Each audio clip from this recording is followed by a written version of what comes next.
Welcome to Truth Every Day, a daily reflection grounding your life in God's Word. As we journey through the scriptures, may the Lord encourage and lead you today. We continue our journey through the scriptures. Today's readings are from 2 Chronicles chapters 15 to 16, 1 Kings chapter 16, and Philemon. Together they remind us that it is not enough to begin well. We must continue trusting God, remain faithful to Him, and reflect His grace in our relationships. The question is, will I keep trusting God until the very end? In 2 Chronicles chapter 15, the prophet Azariah gives King Asa a simple but powerful message. The Lord is with you when you are with Him. If you seek Him, He will be found by you. That is 2 Chronicles chapter 15 verse 2. Asa responds well. He removes idols, repairs the altar of the Lord, and leads the people in renewing their covenant with God. The result is peace because the people wholeheartedly sought the Lord. But the story takes a surprising turn in 2 Chronicles chapter 16. When Judah is threatened, Asa no longer seeks God. Instead, he relies on a political alliance with the king of Aram. Through the prophet Hanani, God rebukes him. The eyes of the Lord range throughout the earth to strengthen those whose heart are fully committed to Him. That is 2 Chronicles 16 verse 9.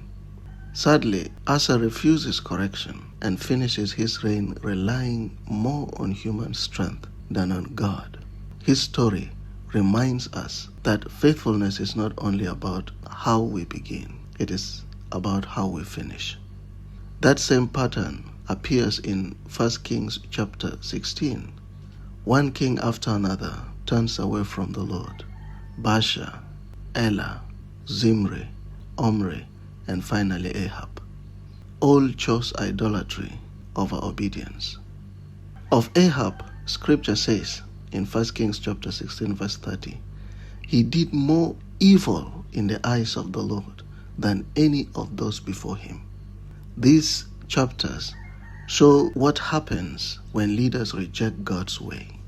Their decisions affect not only themselves, but also the people they lead.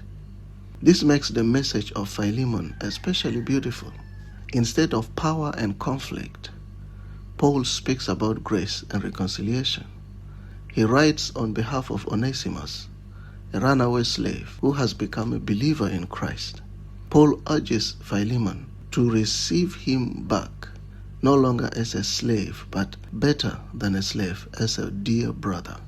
The gospel transforms relationships.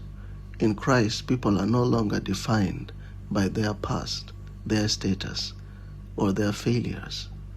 They become members of one family. Here is the connection between today's readings. 2 Chronicles teaches us to keep seeking the Lord throughout our lives. 1 Kings warns us about the consequences of turning away from Him. And Philemon shows us what a heart transformed by Christ looks like. A heart that forgives, reconciles, and treats others with grace. For us in South Sudan, this message is deeply relevant. Our nation longs for peace and reconciliation. Communities have been divided by conflict, politics, and tribal differences. But lasting peace begins with transformed heart. When we seek the Lord, trust Him instead of ourselves, and extend grace to others, God uses us to bring healing to broken relationships. So today, ask yourself, am I still seeking God with my whole heart? Am I trusting Him more than my own wisdom? Is there someone I need to forgive or be reconciled with because of the gospel? Let's pray. Our Heavenly Father, thank You for Your faithfulness to us.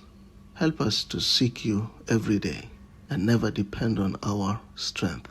Give us humble hearts that welcome correction and remain faithful throughout our lives.